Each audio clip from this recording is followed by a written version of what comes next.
With an event fueled by bad blood, 2 amateur MMA title fights, and even 2 pro boxing championship bouts, Cage Steel 28 promises to deliver. I'm Jendo with Combat Sports UK, and this is your Cage Steel 28 preview show. Conceive, believe, achieve. This is former UFC middleweight champion of the world, Michael Bisping. Paddy the Baddy here. You're listening to Combat Sports UK. And you're watching Combat Sports UK. The main event of the evening has fans who have been following on social media on the edge of their seats already. Matthew Finley let out a video claiming that this weekend is do or die. This weekend, somebody will die, and it's not going to be him. Qendrim Palatta begs to differ. We spoke to both men who will wage war this Saturday night, and you can catch these interviews exclusively on Combat Sports UK. Now joining us is one half of your Cage Steel 28 main event, Matthew Finley, who is just a matter of days from facing Qendrim Palatta. Matthew, how is everything this fight week? It's going great, actually. Fight week is going great. Training camp has gone awesome. 9 weeks of hard training. I've done a GB top team with some really good sparring partners. This is the best I've ever felt. So on Saturday night, I'm going to put a performance of a career. Anyone who's seen you fight knows that you always bring the intensity. What is it about you that always makes you willing to show up for a firefight? The fact is that there's two people that come in this game. The type of people who want to protect themselves from a firefight and the ones who want to go into a fire. I'm the type of guy who wants to go into the fire and test myself in the fire and see how it is. And we see it. We've seen it in all of your fights in the past. Do you believe that having 5 pro fights experience benefits you and helps you out a little bit compared to his one? 100%. Like the guys I've been in there with Matty Byfield, Stephen Hill. I've been in there with some top guys. Calvin Reynolds is a big, strong journeyman as well. I've been in with some top tough guys from the London scene and the tough guys in the UK scene. Matty Byfield's like one of the top light heavyweights in the country. Stephen Hill, the top middleweight, one of the top middleweights in the country as well, both unsigned. So that's next. Me being in there with them makes a statement of my skill set. A loaded room in the gym. But how has this training camp differed from camps in the past? So what's been different from this camp is I've really focused and honed in on my skill set. A boxing coach, Thai coach. I really honed in my grappling. That was a gaping hole in the Stephen Hill fight. I've really honed in my diet as well, so I can really have a good cut to middleweight. Because everyone knows I'm a big middleweight, so that's been really my focus. I've just really been focusing on sharpening all my tools for this one. So I'm ready to bring the best fight forward for Saturday. Qendrim said in an interview to Lewis Simpson that he's an entirely different animal in there and that you're not going to get this win. You've said that this is kill or be killed. This weekend, how do you try and make Qendrim meet his words and walk out victorious? It's just levels. There's levels to this game. I'm 3-2 as a pro. I fought really top guys. The top guys he's fought is Jack Comby, and that's as an amateur.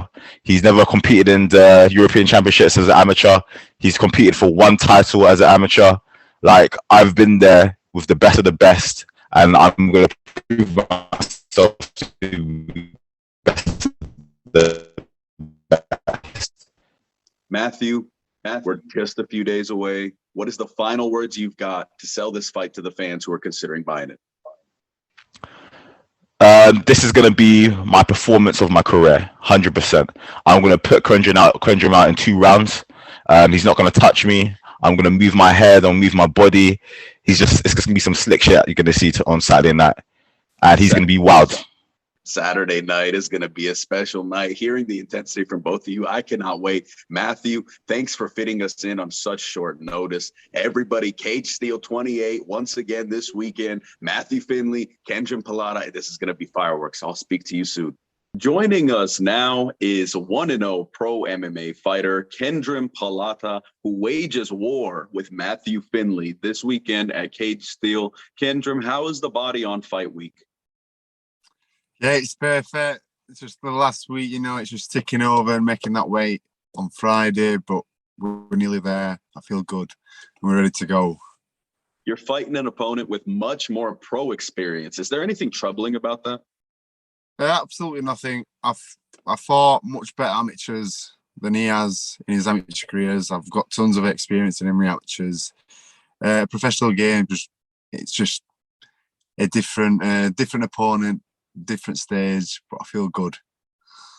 You love to hear it, man. There's a video circulating on Instagram of Matthew saying someone's got to die in there this weekend, and it's not going to be him. Have you seen that video? And the stuff like that kind of yeah.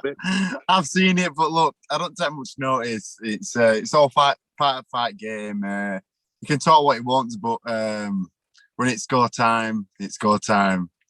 I'm not going to lie. Hey, it did a good job of bringing some more hype to the fight. It did some numbers on the social media. So I guess that's good for you in a sense. It's good at talking.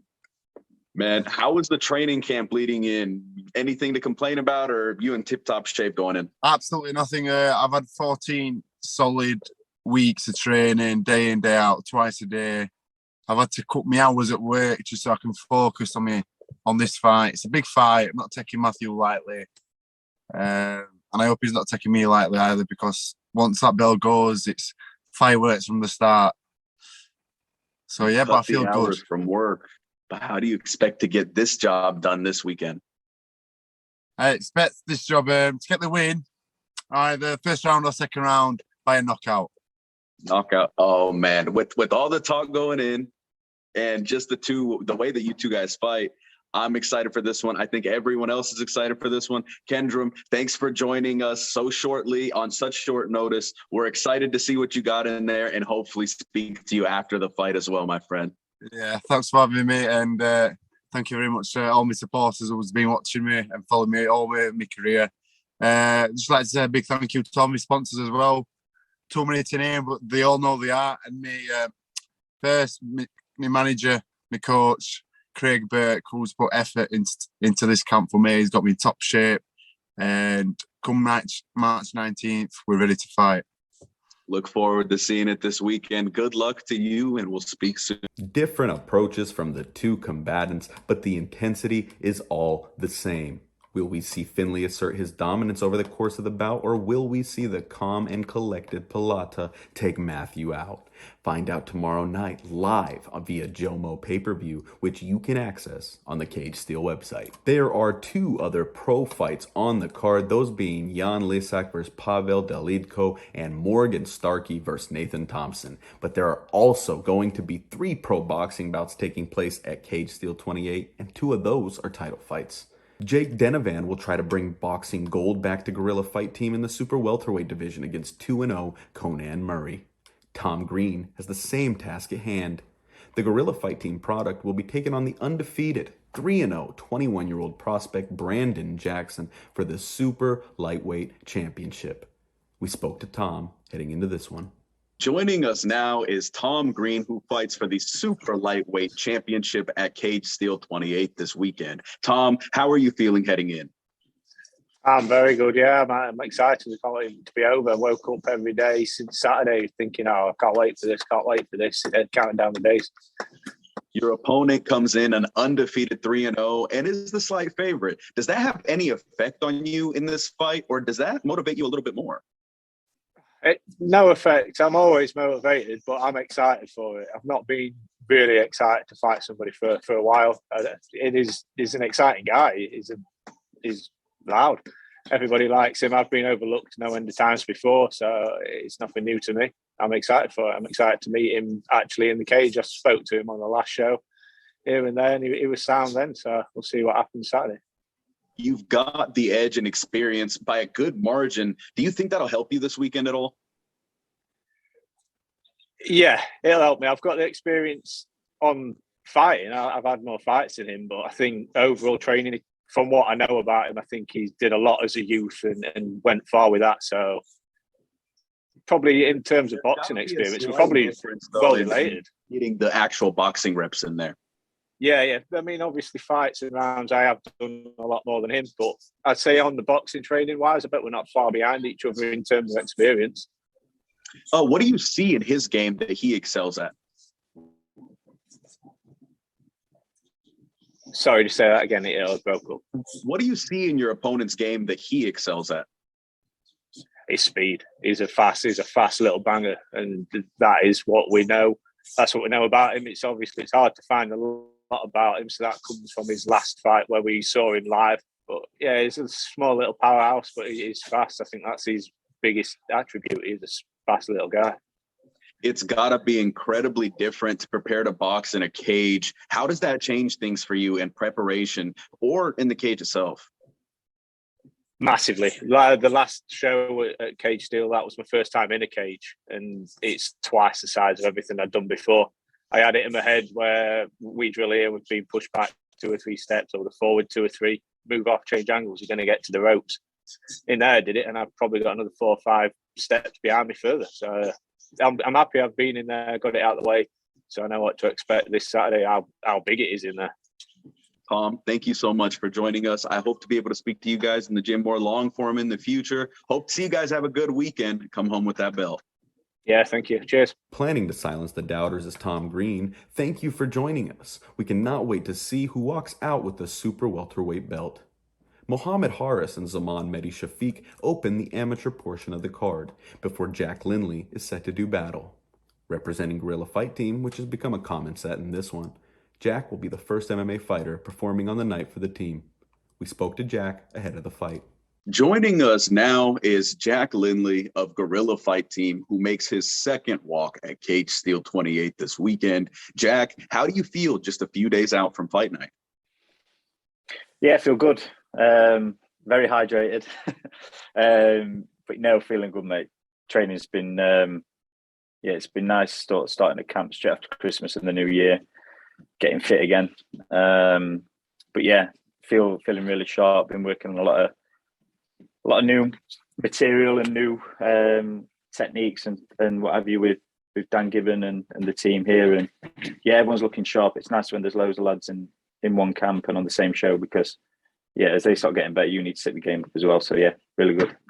You fight out of the respected Guerrilla Fight Team, as mentioned before. Who are some of the guys that help you out most in the training room?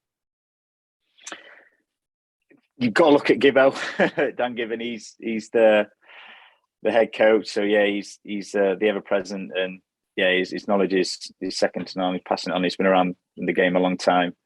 And then a couple of other coaches as well, who probably a little bit behind the scenes from a grappling point of view as well. Justin and JP, they're absolute beasts on the mat when it comes to the grappling side of things. And you don't get many harder rounds than them. Then yeah, just the other lads. There's honestly too many to mention. Tom Green's just walking in now. So yeah, he'll be coming in, have a word with you. Tom with the hands, he's looking super sharp. And then yeah, some of the other lads from an MMA point of view. There's too many to name. You've mentioned how nice it is to be in there and to have so many guys that are fighting this weekend. What is the atmosphere like in the gym with so many of you preparing to wage war at Cage Steel? And also, as you mentioned, hey, Tom's boxing. There's boxing fight. There's a boxing match, and there's some MMA fights going on. Yeah, it's good. There's good vibe. There's a good buzz around the gym. There's a lot of excitement. The training and the pad work and the sort of techniques is very very particular, let's say, but again, very fun. We're all having a good laugh. We're all sort of on the same journey, whether you're fighting or not. Like the lads who aren't fighting, we're all. I know people say it's the loneliest sport in the world, and it is when you're in the cage or in the ring. But before that, I think it's one of the best sports from a team perspective as well, and we're all helping each other. And then the rounds get tasty, they get intense. Like I say, as everyone sort of steps up their game and their training gets better as well, it gets good. So yeah, it's a good buzz around the place, definitely. It definitely is a lonely sport, but it's a chosen loneliness. You develop brotherhoods on the mats and in the training rooms. Yeah. For you personally, there's a bit of uncertainty on who you may be squaring off with this weekend. Does that make it any different for you, or is it just focused on yourself and the right outcome will play out? No, yeah. So I had an opponent who I was originally scheduled to fight, and he's had to pull out, I think, for personal reasons. So God willing, everything goes okay with him. I hope, I hope everything's all right with that guy and what have you. And like you say, it is what it is at the end of the day. Like, it's one of those sports, like I say, it's a very lonely sport where you have to do the best you can, right? I think everything else around that is white noise. Although you're going up against someone else directly, as long as you go in there and do everything that you can, I think everything else is a byproduct of that. So yeah, concentrating on myself, but feeling good. If all goes according to plan Saturday night, how do you walk out with the victory? Now you put me on the spot. Genuinely, buddy, I wouldn't want to make a prediction. Every day something different comes to mind. We've got a game plan for sure that we're looking to execute, and just go with the flow and come out victorious. That's it, mate. Right? Like you say, this whoever comes out there could come out like a raging bull, and it could end up in an absolute bounce, or it could come out as an absolute master tactician and take his time, and it could be a really slow fight. Who knows? So no, as long as I walk out you're there, in for a surprise on fight day a little bit, just a little. That's it. That's part of the game, though, right? Man, thank you for joining us. As mentioned before, I would love to have you and the team on in long form in the future after these fights. Such a hectic week. Thank you for joining us. Look forward to speaking to you in the future, and good luck this weekend, my friend. No, top man. Thank you. Thanks. Elsewhere on the prelims, 26-year-old Luke Carrison looks to improve his record to 2-1 when he fights Hubert Zeech. Luke is incredibly confident going into this one, as shown in our interview earlier. Now joining us is 1-1 amateur lightweight Luke Carrison, who goes to battle with Hubert Zeech at Caged Steel 28. How is everything, Luke? Yeah, going well. Training's been good. Looking forward to it. Coming off your first loss at Caged Steel 27, how does it feel to be this close to getting back in there and just erasing that loss? That's it. I've just got to right my wrongs that I made in last fight. I had a lot to work on, and I've done it in this camp, so more than ready for it. How has this camp changed? You've had 2 amateur fights. You're 1-1. How has the camps changed through a win and through a loss now going into your 3rd fight?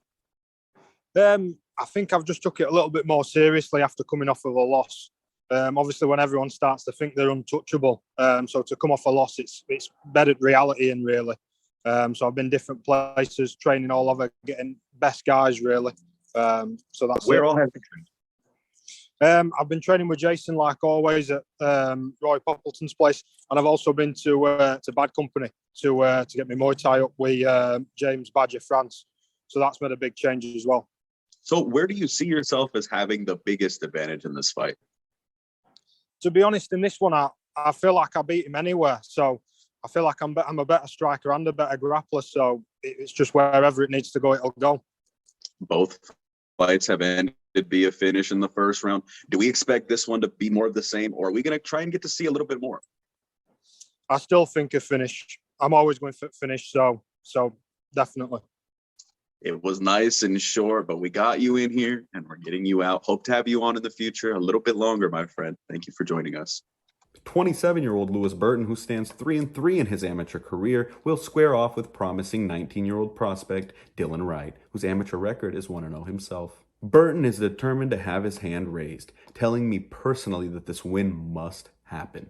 Here's what Lewis had to say. Joining us now is 3-3 amateur prospect Lewis Burton, who is set to take on Dylan Wright at Caged Steel 28 this weekend. How's the mind and body ahead of this bout? To be fair, it's best I've ever felt. I mean, my last 2 fights, I didn't really have proper camps from. Obviously been in lockdown. That's this one. I've had a full camp, and I'm just ready now. That's it. I'm ready to give it all Saturday night. You've said that you haven't had a proper camp, and you are coming off of 2 tough losses to really tough competition as well, one of which we just spoke with. What have you learned from those 2 fights? Because from a lot of high-level fighters, they say that the biggest learning experience is the losses early on.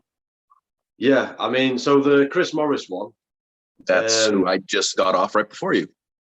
Yeah, no, it was class, to be fair. I didn't really do much wrestling leading up to it. I thought I could just go in there, land my strikes, and he took me down. And I remember I couldn't get him off me, like a grip vice. He had like a grip vice. Couldn't get him off me. So I went away from that one, and I've done nothing but like work on my wrestling and that sort of thing. And the Malachi one was just ridiculous, to be honest with you. I took the fight on 6 hours notice. I mean, the guy usually fights at middleweight. I think it was his first fight at welterweight. Rocked up to Manchester. I didn't even have a proper corner team. I just took my dad was working, to be fair. I said, look, you're going to have to come off work early. Look at my fight in Manchester. Hey, Dad, I know you were planning to work, but I got a fight in 6 hours. Yeah, literally, I wasn't even training gym really for that. I was doing my own thing, bit and bobbing, and yeah, obviously I woke up to a couple of messages, and I was like, "Fuck it, go on then, why not?" And yeah, it was stupid. It was stupid, really, but It's the experience that counts. I guarantee you'll never forget it. To double back to that Morris fight a little bit, how much do you think it helped you in hindsight to suffer a fight like that? To having someone you can't really get off you, and you're just like, man, training camp probably would have been a little better if I focused on pushing the guys off the top a little bit. Yeah, I mean, yeah. To be fair as well, what one thing in that fight, I did cut down to 74 kilo. I've never done really a weight cut. I always fight at my walk around weight, which is 77. I'm usually between 77 and 80 kilo. I never really go above 80.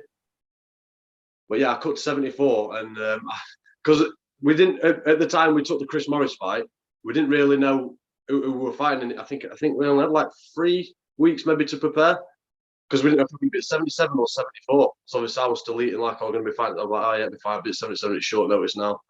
So and obviously cut everything out of my diet. And I made the mistake. So I did the weight cut, weighed in, and I made that mistake because I cut all the shit out of my diet. I went straight to the shop after, bought fucking Battenbergs, mini rolls, absolutely cramped. I just felt like shit, to be fair. So that's another learning curve. So how much would it mean for you to right the ship and just get back in the win column by any means necessary this weekend? Oh, mean the world to me. I need it. I need that win under my belt. So I've got no doubt in my mind Saturday night I'm getting my hand raised. It seems as though you may be allergic to boring fights. Are we going to see you come out aggressive and early once again? Yeah, well, to be fair, fun fact, I'm 3-3 now. I've never gone the distance in a fight, so I've either finished or been finished.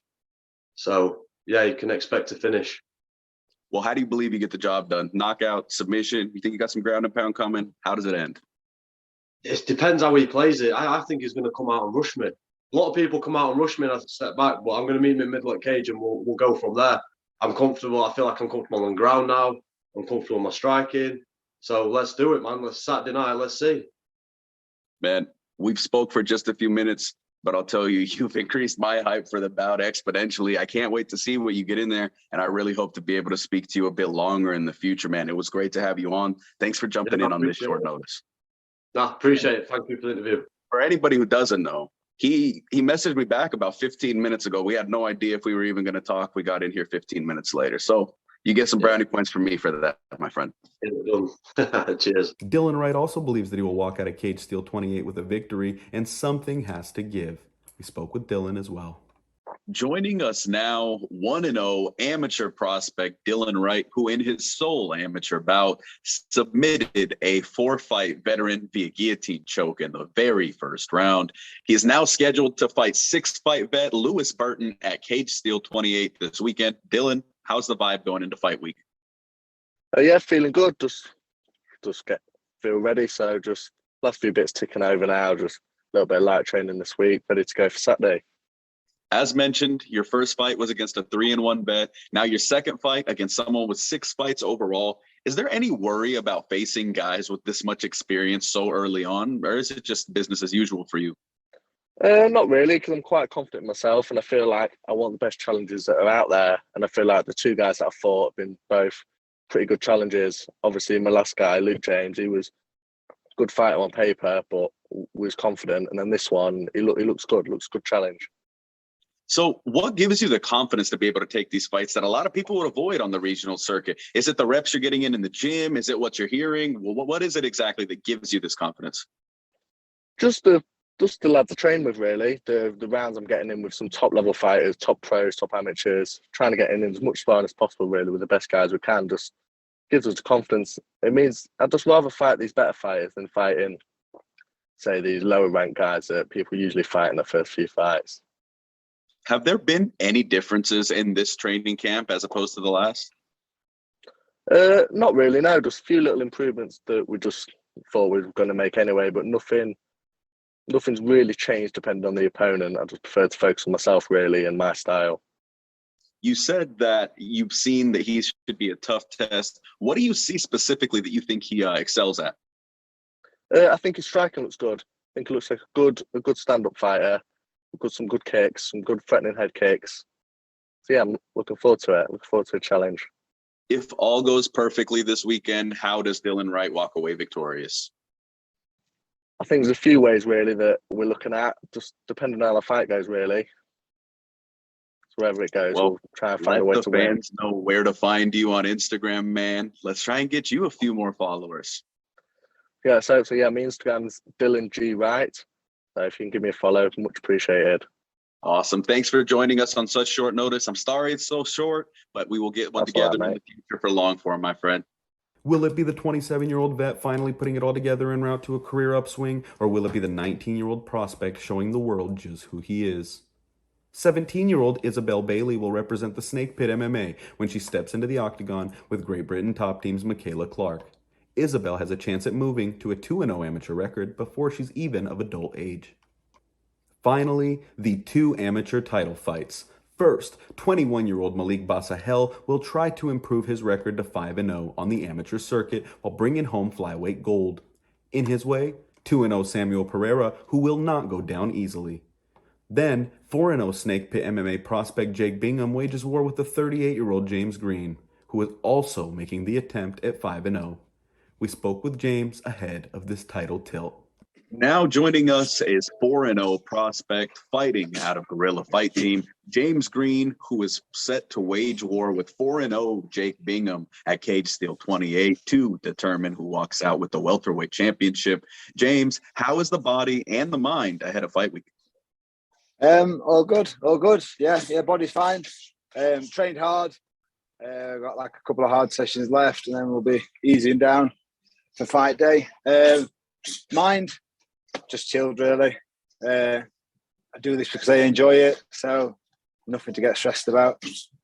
You and your opponent have identical records in your amateur career and are both highly touted prospects on the UK scene. How important is it for you personally to move to 5-0 and take this belt home just to prove you stack with the best?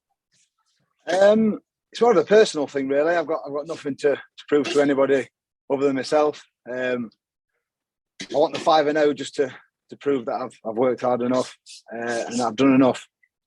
Really, yeah. The record, obviously, it looks amazing, keeping it to 5-0. But I'm nearly 40 years old, so I'm not looking to make a massive career out of it.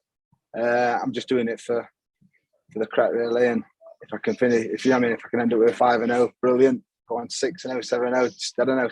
See where it takes me. The amateur circuit loves to have you. Always a fun fight. In preparation, is there anything that you've seen from Jake that has led you to think, hey, this guy might be a little bit dangerous? Yeah, every opponent's dangerous. Jake, bless him, did a video telling him exactly how he's going to beat me. I didn't actually watch it all, to be fair. I'm not too interested in what he's going to do. It's more what I'm going to do myself. But from what a lot of people said, he's looking for a couple of big shots and a big takedown. So, I mean, he's got to land the shot first without me countering. Then if he can get that takedown, good luck to him. But I'll be defending that. I'll be straight back to my feet. I'll be landing shots at him. But then if it goes to the floor, I'm happy to wrestle. Yeah. How is the atmosphere at Guerrilla with so many people preparing to do battle? Amazing. Really good. I've just been saying this to a few people. Usually coming into a fight, you've got all the lads that you're training with, but you're all on the different shows. So you're sort of getting each other ready for the different shows. We've had so many on this show. Everyone's buzzing. Everyone's buzzing to like watch each other. Cage Steel have done an amazing job sort of marketing each fight as well. So everyone's got, obviously Jake Bingham, I've got my friends coming up to me sort of talking about him where they wouldn't normally know my opponents as much. So yeah, Cage Steel's done a great job in that. Everyone sort of knows everyone's opponents. There's been like a little bit of beef going off over social media and what have you with other guys. So yeah, everyone's got like a bit of a vested interest in each fight, but then we're all training together. We're all fighting for the same date. And obviously we've all got the same sort of friends, circles as what have you. So everybody's going to be turning up to support us, and it's going to be like a huge crowd at Doncaster this Saturday. From everything I've heard, it sounds more like a family than a fight team. They've been turning heads left and right. What do you have to say about the coaching staff and how they get you guys ready before we get you out of here? Like I say, it is a family. It is a family. Everyone's got each other's back here. whether we're on the same fight show or not, everyone's training. Everyone's. I mean, I've had lads leaving work early to come and spar with me, having the mornings off. Do you know what I mean? They're doing above and beyond for each other, and then the coaching staff even better. Do you know what I mean? We've got Dan Gibbon, we've got Justin, we've got like JP coming and helping us out. We've got some brilliant guys teaching us some good stuff. So, James, it was a pleasure to have you. I hope to have you on after you're victorious in the future. Yeah, 100%. Good luck out there, man. Thank you, James Green. It is now time to get to our 3 fighters to watch for Caged Steel 28. First, Qendrim Palatta. There's a lot to be said about the intensity that Matthew Finley shows coming into the scrap, but the demeanor of Palatta must be noted. There's just something about someone who speaks with such calm confidence. Both men feel they've faced the steeper competition. Both men are determined to finish the fight. We know how Finley is going to come out, but how will Palatta react? Now, Malik Basahel has the chance to do something special. If he moves to 5-0 and has Caged Steel gold around his waist, who's to tell what could come next? The UK flyweight scene has some incredible talent around, with Shawan Chowdhury recently being crowned the UKFC champion to go alongside his almighty belt, and Joe Fields looking better and better each day. Could we see Malik Basahel's name start to get mentioned with the likes of these two? Third, how about we cheat a little bit? We're going with the whole Gorilla Fight team.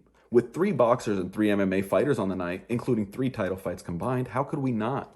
Tom Green and Jake Denovan both look to bring boxing gold back to Gorilla, while James Green shoots for the amateur welterweight strap. Amateur fighters Jack Lindley and Lewis Burton also make the walk representing Gorilla Fight Team.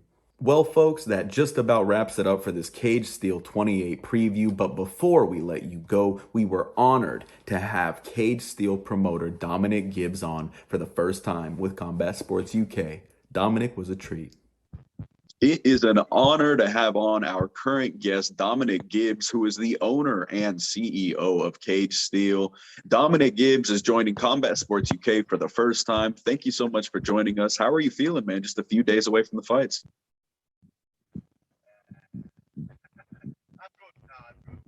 Yeah, I think you're covering the microphone a little bit, my friend. Okay, let me just. I've got one of my content creators holding the phone. We're currently driving over to teach a self-defense class over in Barnsley. So, well, we got it in how we could. I appreciate you squeezing us in, and whoever it is holding the camera, make sure you get a little tip today. You've earned it. Give up with him. With Caged Steel 28 right around the corner, the main event has caught the eyes of quite a few on social media. We were lucky enough to speak to both fighters earlier on. I think it's safe to say that the feeling in the air is pretty tense. What went into booking this fight initially, and what do you have to say about it now, just a few days away? So Danny Mitchell, our matchmaker, always puts on a good card. He's he went down, obviously approached GB Top Team with Matt there to take on Qendrim, and you know it's a great fight. It's we've obviously been down and we've interviewed both fighters. Yeah, it's really exciting, to be fair. 3 pro fights are on the docket, but there are also 2 amateur title fights that I believe will steal the show. We start with James Green and Jake Bingham at welterweight, in a battle worthy of the gym names alone, being the Snake Pit and Gorilla Fight Team. What do you have to say about this dazzling matchup? They're both 4-0 on the amateur scene, and this one's for gold. Someone's has to go. It's that is, you know, you look at that as an amateur fight, you think, well, that could easily be a pro fight. That you know, my team said to me today, we don't know who's going to win that one, and I said they're the best fights. You know, if there's a promotion with matching fights that even we don't know who's going to win, then that's perfect. And right below that, we've got Malik Basahel and Samuel Pereira, who will clash for the amateur flyweight belt. These men combined for a record of 6-0 at amateur. That's combined 14-0 in these top 2 amateur title tilts. Do the stakes get even higher when all fighters that are vying for gold have never even tasted defeat on the stage? Always, yeah. You know, you can kind of sense it when you go and you speak to them. They don't want to lose ever, and they certainly don't want to lose when there's a gold belt on the line. So Caged Steel offers a bit more than just mixed martial arts. We're going to be speaking to Conan Murray directly after you, who's competing for the super welterweight boxing championship, I should say. What went into the decision of having boxing promote as well as MMA fights at Cage Steel events? Do you know what? Thinking back, it's hard to kind of remember how it came about. I think it was just that someone that was training with Danny. In fact, it was probably something more simple, like somebody's opponent pulled out, and we couldn't get them a kind of replacement at the last minute. So someone said, "I'll step in, but I'm only going to box." So it probably came about by accident, if I'm honest. How have you enjoyed having boxing on? Is what? Sorry. How are you enjoying having boxing on? Yeah, it's a nice little addition to it. It brings a kind of a new crowd to us, and the boxers, it's different for them, isn't it? They used to dashing about in a 4-sided ring, and all of a sudden they've got a cage with wire fence they can't get away from. So yeah, Muhammad Ali would have never be Foreman in that. It's a little bit different than being pushed up against the ropes. It's almost time to let you go, my friend. If you had one more chance to sell this fight to anyone who's on the edge of buying, what would you say? Listen, there's 15 fights on there, which are just incredible fights. They're all matched so close that I don't think there's been another card that's so closely matched. Like you say, just kind of the couple of fights that you mentioned there are definitely worth the paying the ticket for. And you know what? If you can come, witness the atmosphere, because the atmosphere is incredible. If you can't, then we're going to put on a nice pay-per-view, and you'll be able to watch it in the comfort of your own home. If I was on site, you could guarantee that I'd be there. I'm stuck in the States, so I'll be watching on pay-per-view. We'll be bringing you a post-fight show a couple of days after as well. Dominic, thank you so much for joining us. And to whoever's holding the camera, I hope your hands and arms are okay. You guys have a good time. We'll see you this weekend. Hey, thanks for your time. Thank you, everyone. See you soon. Thank you so much once again to Dominic Gibbs, and especially to the cameraman. Ladies and gentlemen, that is all we have for you on this one. Make sure you head to Cage Steel's website and buy the pay-per-view, priced at just $14.99. And on behalf of Combat Sports UK, I'm Jendo, signing off. Conceive, believe, achieve. This is former UFC middleweight champion of the world, Michael Bisping. Paddy the Baddy here. You're listening to Combat Sports UK. And you're watching Combat Sports UK.